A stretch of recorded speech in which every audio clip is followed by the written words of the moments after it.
Kau Tuhan di hidupku, Kau berikan hidup yang baru. Caramu menyucikan, pulihkan hatiku. Ku nyatakan Kaulah segalanya, Kaulah sumber, Engkaulah sumber pengharapan. Amin. Kuasa-Mu sanggup menyembuhkan, jiwaku pun berserah hanya kepadamu. Yesus, Kaulah segalanya.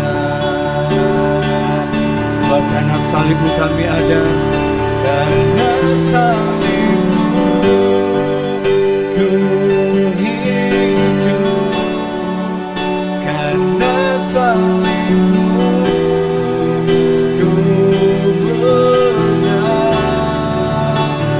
Engkau yang berkuasa, sanggup untuk melakukan mujizat-Mu. Karena salib-Mu ku hidup, karena salib-Mu kami menang. Engkau yang berkuasa, sanggup untuk melakukan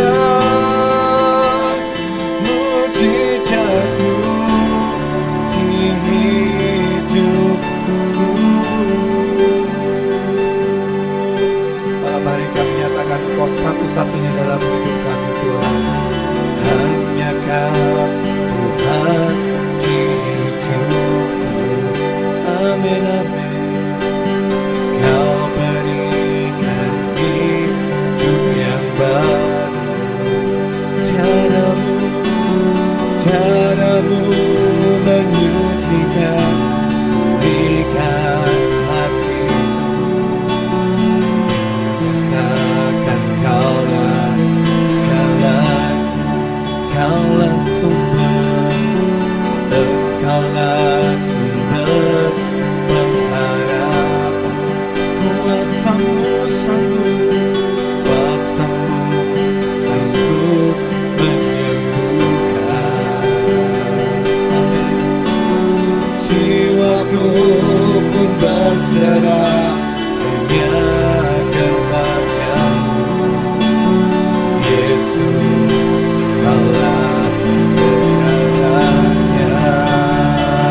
Karena salib-Mu, karena salib-Mu ku hidup, karena salib-Mu ku menang.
anugerah-Mu. Terima kasih buat kebaikan. Intinya Engkau selalu ada di setiap musim kehidupan yang kami jalani. Kami mengecap, kami melihat terus kebaikan dan kebaikan. Terima kasih Kau menopang, Kau mendegandeng, Kau memeluk kami semuanya. Terima kasih.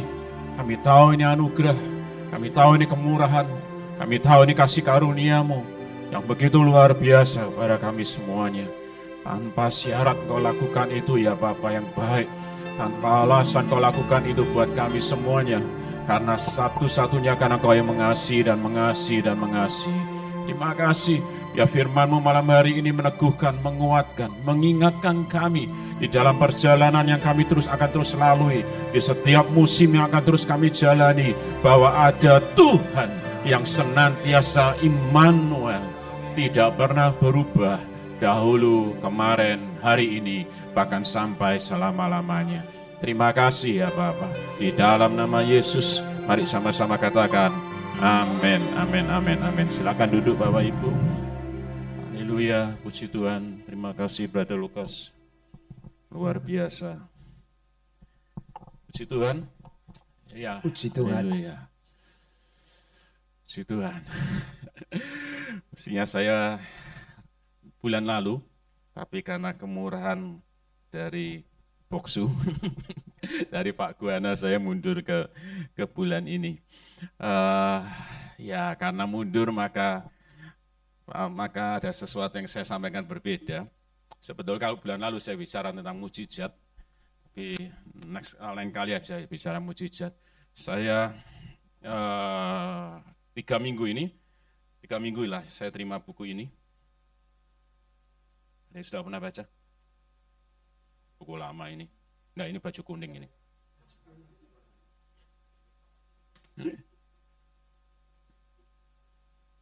Saya terima buku ini dari teman saya namanya juga Paulus. Cuma saya Paulus Abednego, dia Paulus Yohanes. Saya baca buku ini dan ini pada waktu saya tidak bicara ke orang lain, tapi saya bicara ke diri saya sendiri. Pada waktu saya baca buku ini seolah-olah seperti bumi dan langit. Apa yang saya lakukan dalam kehidupan ini dengan orang ini yang lakukan dalam kehidupannya. Ini bukan orang miskin, bukan. Ini orang kaya, anak orang kaya. Tetapi dia menjalani kehidupannya dengan begitu luar biasa. Saya baca selesai, saya pikir dia lebih dari Rasul Paulus, penulis Alkitab Perjanjian Baru 2/3. Apa yang dia alami, kesengsaraan yang dia alami, luka yang dia alami, tapi dia tetap jalan, tetap mengikut Tuhan Yesus. Sampai hari ini tidak tahu dia ada di mana. Mungkin bisa keangkat, kalau menurut saya bisa keangkat. Yang kedua dia bisa, saya pikir tidak mungkin jatuh di jurang lah, karena ini manusia setengah dewa itu ya. Ini benar-benar dia dialami dalam kondisi yang sudah tidak mungkin dan tidak ada orang lah. Tapi tahu-tahu dia tidak tahu itu siapa, tapi selalu dia katakan ada 2 orang yang menjumpai saya di malam hari, melepaskan saya, mengangkat saya keluar dari sumur dan saya yakin sekali, dia tidak tulis, tapi saya yakin sekali itu malaikat gitu loh. Iya, itu tidak ada cara lain.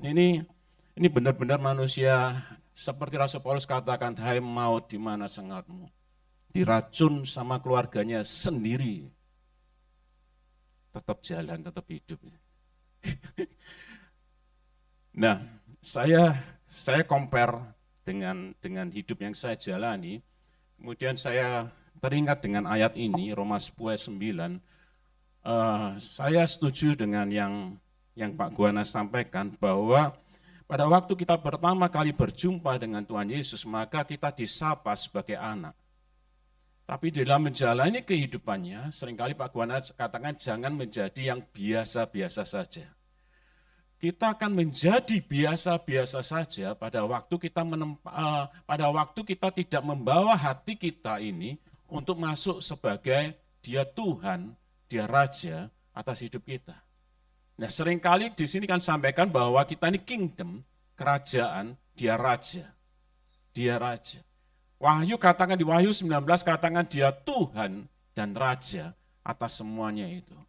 Jadi tidak ada pilihan buat kita di dalam perjalanan kehidupan kita, termasuk yang saya dibaca ini, pada waktu kita membawa hati ini untuk tidak hanya berhenti sebagai anak, tapi membawa hati ini terus berubah, untuk mengakui dari hati kita bahwa dia Tuhan dan Raja atas hidup kita, maka kita akan mengalami sesuatu yang supranatural terjadi dalam kehidupan sehari-hari itu. Nah, karena itu saya mengajak di Roma 10 ayat 9 katakan seperti ini, sebab jika kamu mengaku di dalam mulutmu, kemudian bahwa Yesus adalah Tuhan, dan percaya dalam hatimu bahwa Allah telah membangkitkan dia dari antara orang mati, maka kamu akan diselamatkan. Nah, dua hal yang ada di sini, saya balik yang bawah dulu, bahwa kita mesti percaya bahwa hanya ada Yesus yang membuat kita hidup. Jumat besok Jumat Agung kan, kemudian kita memperingati Paskah. Kita ini tidak sekedar ikut agama Kristen, tetapi kita ini ikut sama Tuhan Yesus. Perenungan saya tentang Jumat Agung membuat saya mengerti bahwa sama seperti pada waktu Lazarus ada di kubur, adakah solusi yang lain yang membuat dia bisa hidup? Tidak ada. Kalau solusinya cuma satu, betul? Bertemu dengan siapa? Bertemu dengan Tuhan Yesus. Karena dia akulah jalan dan kebenaran dan hidup. Pada waktu dia bertemu Tuhan Yesus, maka dia hidup. Sama seperti kita. Pada waktu kita tidak bertemu dengan Tuhan Yesus, kita tidak hidup. Loh Pak, aku masih aktivitas. Ya aktivitas. Tapi di akhir aktivitas ujungnya kemana? Maut. Jadi semakin saya tahu bahwa satu-satunya, tidak ada pilihan lain. Buat kita bertemu dengan Tuhan Yesus, maka membuat kita hidup. Amin. Amin. Kasih salam dong kiri kanan dulu. Karena Yesus loh kamu hidup. Karena kalau kita tidak tahu ini, maka kita akan menjadi biasa-biasa saja. Tetapi pada waktu kita tahu bahwa dia, Yesus lakukan itu ke kita, membuat kita hidup, dan dia lakukan tanpa syarat, dan dia lakukan itu tanpa alasan, cuma karena cinta dan cinta dia lakukan atas hidup kita, maka membuat kita hidup. Maka membuat status kita menjadi berubah, menjadi apa? Anak-anak Allah. Kita boleh panggil dia Bapa. Amin. Tidak ada yang lain. Tidak ada jurusan yang lain yang boleh memanggil dia Bapa. Hanya kita satu-satunya. Tetapi ada syaratnya pada waktu kita bertemu Yesus, maka kita hidup. Tidak bertemu Yesus berarti kita tidak hidup. Amin. Biar Paskah tahun ini membuat sikap hati kita berbeda. Semakin kita menghargai karya salib. Nyanyi lagu tadi enak banget. Ya bro. Karena salib, ya karena salibmu ku hidup. Tidak ada salib, tidak hidup. Lagu ini kan sudah lama tidak dinyanyikan. Saya tadi dia main, Tuhan terima kasih. Mengingatkan kembali tentang ayat ini karena salib, karena bertemu Yesus kita hidup.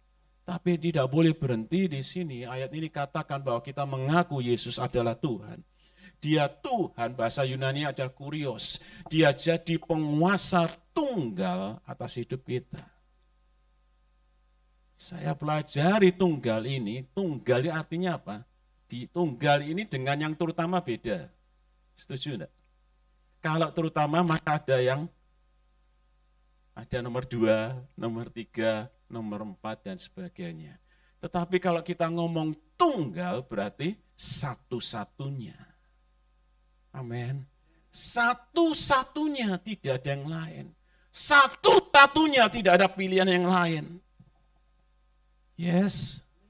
Nah, sehingga saya kagum dia selalu konsisten. Pada waktu kita sudah diterima, sudah dikasih dengan luar biasa, dengan salibnya, dengan karyanya, dengan Yesus yang luar biasa atas hidup kita, Maka kita kembali ke Ulangan 6 ayat 5, berkata demikian, Ulangan 6 ayat 5, kasihilah, lanjut aja PowerPoint-nya. Nah, kasihilah, apa? Ayo baca sama-sama yuk. Kasihilah Tuhan Allahmu dengan segenap hatimu, dengan segenap jiwamu, dengan segenap kekuatanmu. Kata yang dipakai adalah apa? Kasih. Jadi pada waktu kita melakukan A, melakukan B, melakukan C, bukan karena perintah, bukan karena kebiasaan, bukan karena pengen itu dan sebagainya, tetapi satu-satunya yang ekspresi keluar dari hati kita karena kasih. Bukan karena yang lain, karena kita sudah dikasih. Nah, ayat ini konsisten kembali dikatakan oleh Yesus di Matius 22 ayat 37. Matius 22 ayat 37 berkata demikian sama. Kasihilah Tuhan Allahmu. Amin. Matius 22 ayat 37. Jawab Yesus kepadanya, kasihilah Tuhan Allahmu dengan segenap hatimu, dengan segenap jiwamu, dengan segenap akal budimu. Nah, pertanyaannya buat saya, juga buat kita semua. Sudah belum kita ini loh. Kalau kita mau cek ke hati kita lalui hampir sudah 4 bulan ini ya, kita lalui 2025, atau kita mau tarik mundur, Bapak Ibu bertemu Tuhan Yesus kali pertama di tahun berapa, kapan Bapak Ibu baptis lah gampangannya seperti itu di tahun berapa, sampai hari ini sudah segenap hati belum? Sudah segenap jiwa belum? Sudah segenap akal budi belum? Berapa persen? Kita naik atau turun? Kita naik atau stagnan?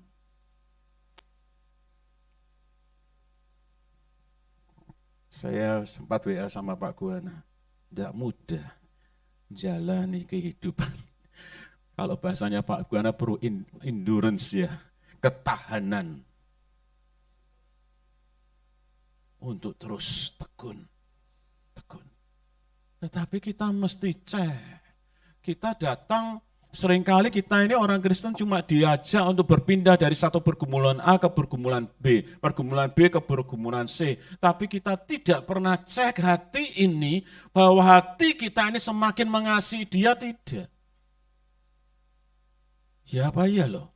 Atau mungkin hanya perasaan saya saja. Ini jadi perenungan buat saya loh yang dia alami ini.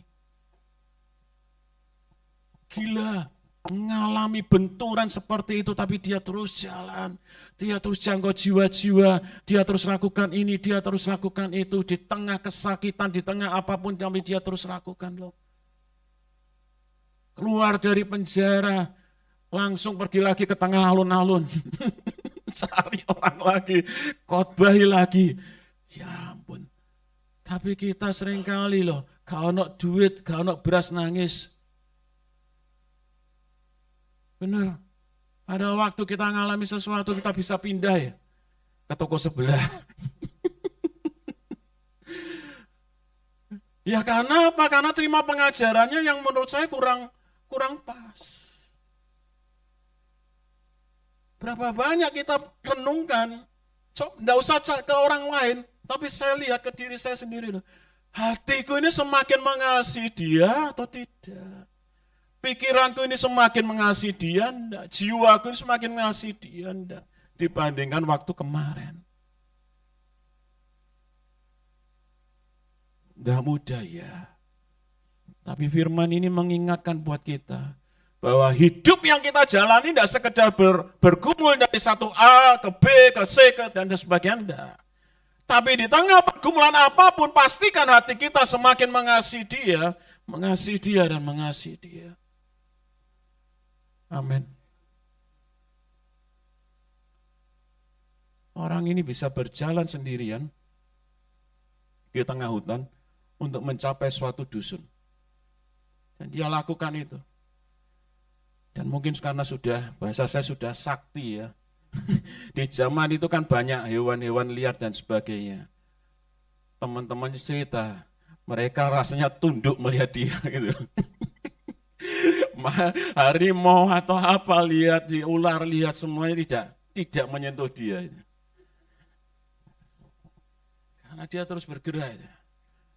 Yang saya baca keren di tahun 1930 atau berapa, dia datang ke Singapura, ini juga pernah datang ke Indonesia. Dia datang ke Singapura, tidak ada orang yang bisa menerjemahkan bahasa dia ini dari India. Tapi dia cuma aku berdoa, tiba-tiba dia berbahasa Inggris. Dan sejak itu setiap dia keluar ke luar negeri, dia selalu berbahasa Inggris. Gak ono sing ngajari. Karena hatinya, yang pertama pada waktu saya baca ini, kenapa ya kamu kok bisa mengasihi Tuhan sedemikian rupa? Mengasihi Tuhan dengan segenap hati, segenap jiwa, segenap kekuatan. Saya baptis 89. Setelah baptis, saya ministry youth dan ministry lainnya. Tapi pada waktu saya compare dengan hidup dia, tidak ada artinya. Saya ngomong sama Tuhan, Tuhan, tidak ada artinya, tidak sebanding. Levelnya gitu, bumi dan langit. Saya bilang, Tuhan terima kasih. Kalau Engkau masih ada di setiap musim kehidupan yang aku jalani. Aku belum segenap hati. Aku belum segenap jiwa.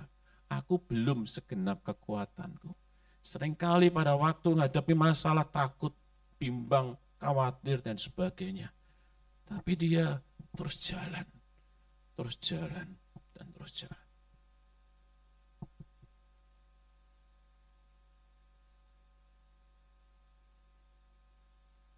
Suatu hari dia ketemu sama pamannya. Pamannya bawa dia ke ruang bawah tanah. Dan di situ ada kekayaan yang luar biasa, emas, permata, sebagainya. Dan pamannya bilang gini, kamu tinggalin Yesusmu. Aku kasih semuanya ke kamu. Dia tinggalin pamannya. Ayahnya, dia anak laki. Jadi ayahnya bilang, 2/3 dari kepunyaanku, aku kasih ke kamu. Tapi kamu jangan bikin malu keluarga. Tapi dia bilang, enggak. Keluar dia dari rumahnya. Diracun. Tapi dia tetap jalan. Muntah darah, dia tetap jalan. Tapi di hari tuanya papanya, dia bilang, saya rindu sama papa saya, dia pulang ke rumah. Dia ada di teras, kemudian papanya bilang gini, aku karena lihat kamu, aku sekarang jadi pengikut Yesus.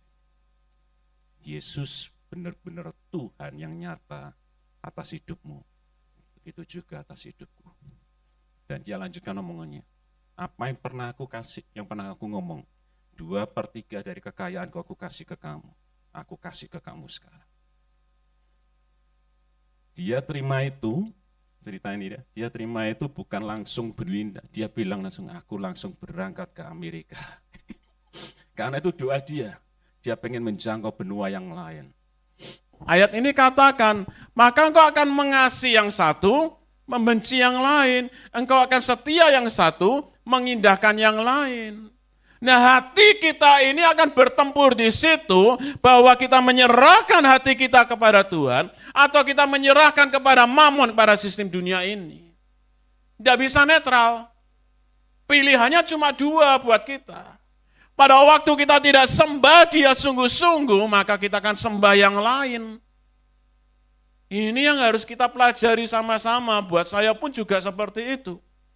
Setiap saat, ada kalanya saya ngaku jujur pada Bapak Ibu, ada kalanya pada waktu kerja, Bapak Ibu, pada waktu terima berkat besar, seneng enggak?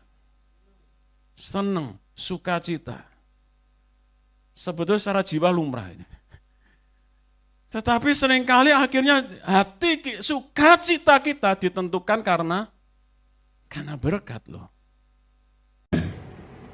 Nah, tapi pada waktu saya ngalami itu saya cek, ya ampun, itu tak benar ini.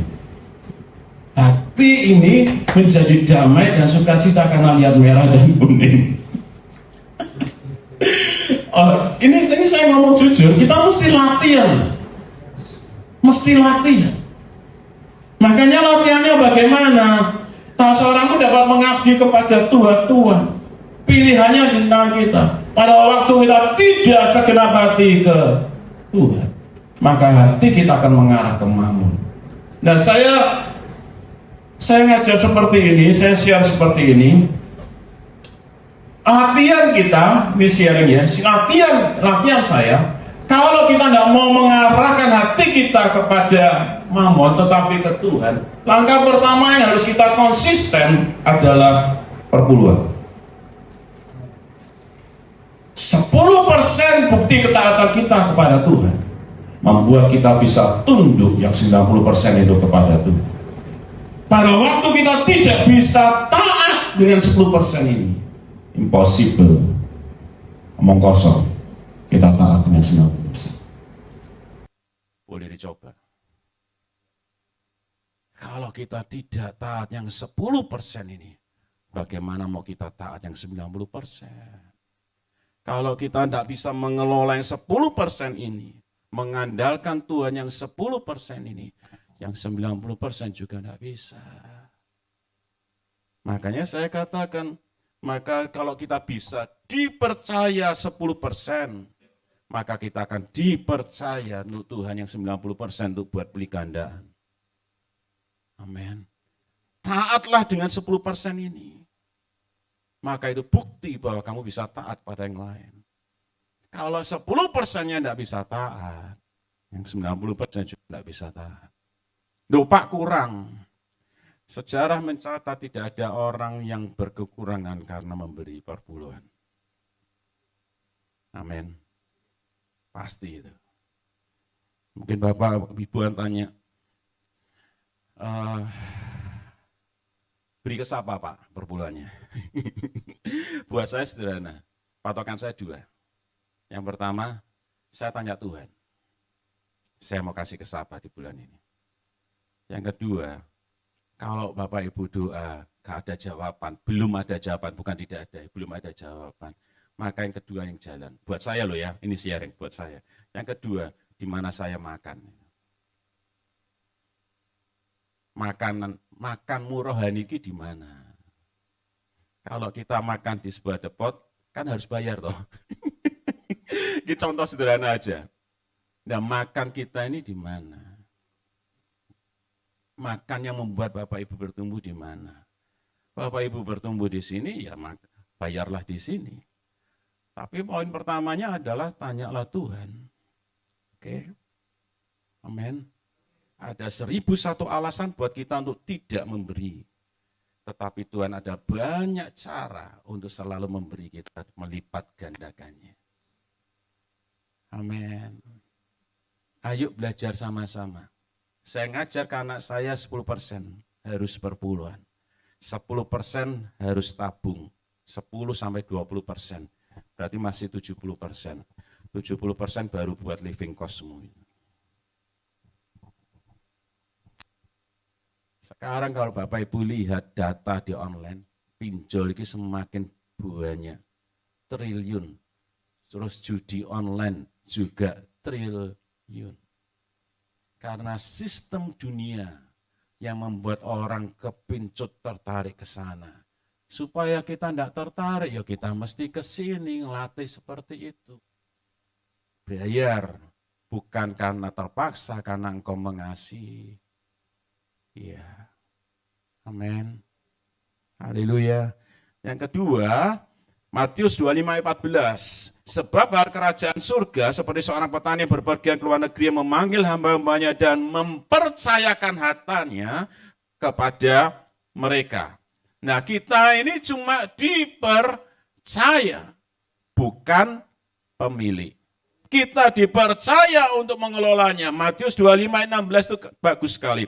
Menjalankan bahasa Yunani erga 1, kemudian ekerdesan menjalankan untuk menghasilkan keuntungan. Matius 25:16. Nah, apapun yang Tuhan percayakan di tangan Bapak Ibu, maka Bapak Ibu harus menjalankan untuk menghasilkan keuntungan. Amin. Kalau baca ayat selanjutnya, Tuhan itu marah karena satu orang itu. Karena apa? Malas. Tidak menjalankan. Tidak tanggung jawab. Yang Tuhan mau adalah menjalankan dan menghasilkan keuntungan. Pertanyaannya adalah, Pak, menjalankannya bagaimana? Tanya sama Salomo itu loh. Salomo tidak pernah berdoa untuk minta duit. Ya Pak ya. Tapi Salomo minta apa? Hikmat. Jadi setiap kita punya sesuatu yang Tuhan percayakan. Benar kan ya? Ada yang 1, ada yang 2, ada yang 5. Setiap kita punya. Tugas kita adalah melipatkan, bersama Tuhan menjalankannya, supaya kita menghasilkan keuntungan. Supaya apa? Supaya terjadi pelipat gandaan. Pelipat gandaan untuk apa? Kembali lagi untuk kerajaannya. Amin. Poin kedua, kita ini bukan pemilik, kita pengelola. Mari tidak cuma mengelola, maka kita mesti menjalankan sampai untung. Amin. Nah, Bapak Ibu coba lihat hari ini. Surabaya ya, lihat Surabaya, tidak usah ke kota lain. Berapa banyak bisnis-bisnis yang tutup? Ya benar kan ya? Buka sebentar, kemudian tutup, tidak sampai 1 tahun. Buka mungkin 1 tahun, kemudian tutup. Nah, dunia ini sudah berubah sistemnya. Iya kan? Sistemnya sudah berubah. Perubahan ini yang seringkali anak Tuhan ini tidak ngikuti. Makanya tadi saya katakan seperti yang dilakukan Salomo, minta hikmat.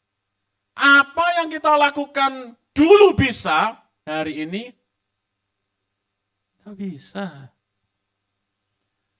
Hanya orang ngomong seperti ini, Pak dulu gini aja tidak apa-apa loh. Bisa cuan, bisa untung. Hari ini cobaan.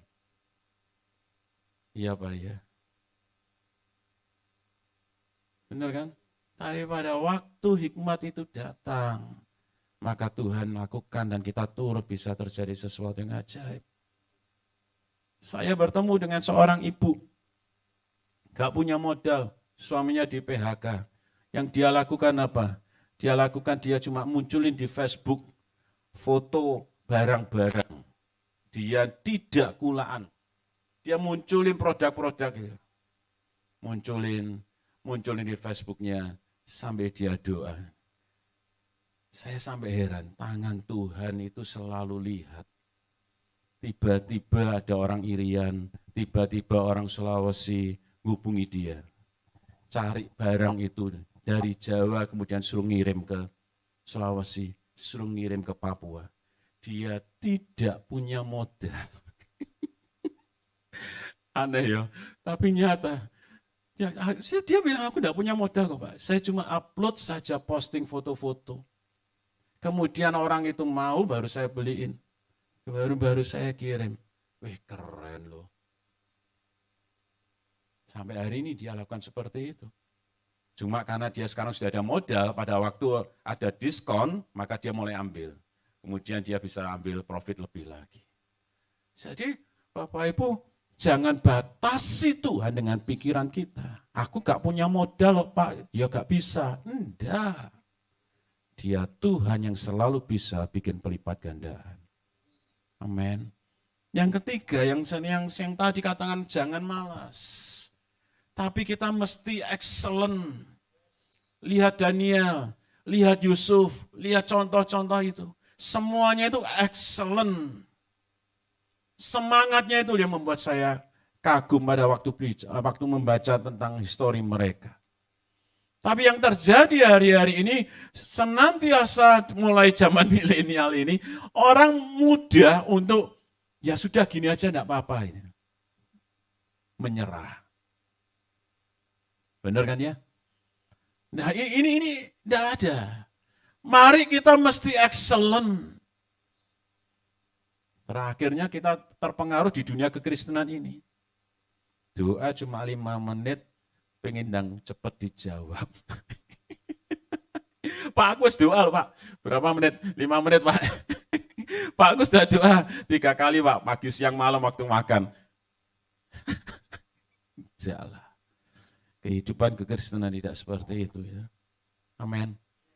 Kolose 3:23 katakan apapun yang kita lakukan, lakukanlah dengan segenap hati. Untuk siapa? Untuk Tuhan. Tuhan yang memberi upah. Amin. Saya suka dengan ayat ini. Dimanapun kita berada, mari atur. Bawa hati kita, bawa jiwa kita, bawa pikiran kita. Dia Tuhan atas hidup kita. Amin. Mari berubah dari sekarang lebih lagi.